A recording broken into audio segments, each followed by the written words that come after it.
pout that she knew would soften Kunal's expression. It did, but it was accompanied by a raised eyebrow. He was catching on, smart man. We don't want to draw the attention of soldiers, and you scampering out of someone's bedroom with an armful of fruit would have certainly been something to remember. I'll plant you a cursed mango tree so you can stop buying them at every stand, he said. Think about it. Some hot food, a nice bed instead of these scaly trees. Her words were soft, needling. What about letting me sneak into an empty house at the next town? We won't be hurting anyone. No, we'll get by on rooftops. He paused. Though I can't deny I would love a hot bath. Or even a hot spring for us would be wonderful. A faint blush crept up Kunal's skin. You've been thinking about us, soldier? She said. Esha stepped a bit closer. His breath hitched, and she held back a laugh. No need to look so horrified. You've already kissed me.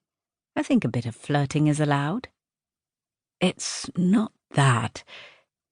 It's not about being allowed. Esha held up a finger to Kunal's lips.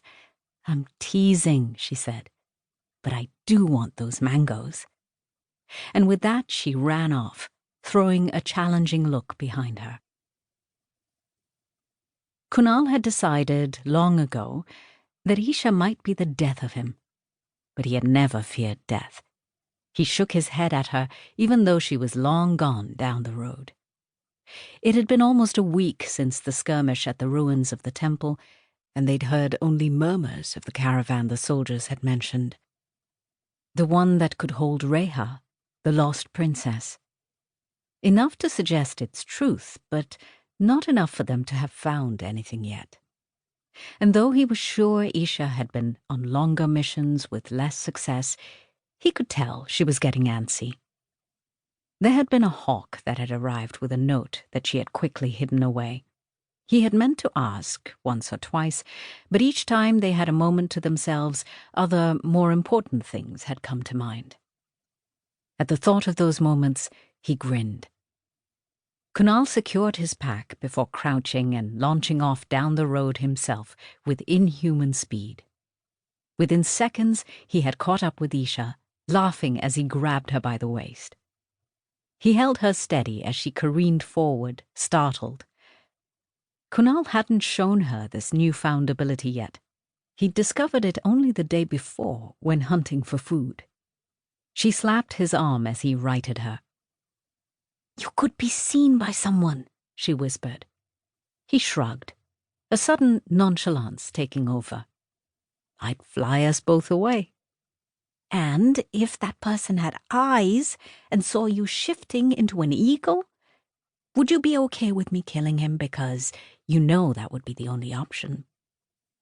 What is with you and murder as the first resort? He said. Well, apparently I have to be the sensible one right now, and I'm not particularly enjoying it. He crooked a finger under her chin, tilting it up so that he could brush his lips against hers. I don't like to be teased, he said. You're going to have to get used to it. A smart reply was on his lips when the earth wheezed farther down the path. Kunal and Esha broke apart as the fruit seller came around the bend.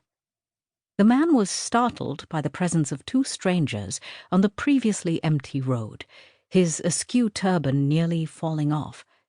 But within minutes, Esha had charmed him while purchasing a mango, and Kunal had started to fix the creaky wheel on his caravan. Kunal bent lower, straining to lift the wheel out of its socket. And why are you two on this path instead of the Great Road? I could ask you the same thing, Amanda. Esha smiled. Though I'm sure I can guess. Tariffs on the Great Road have increased. My brother and I heard as much in the last town. Kunal choked back a cough. He'd had enough of surprise relations recently. They'd agreed earlier that their story would have to change in different situations.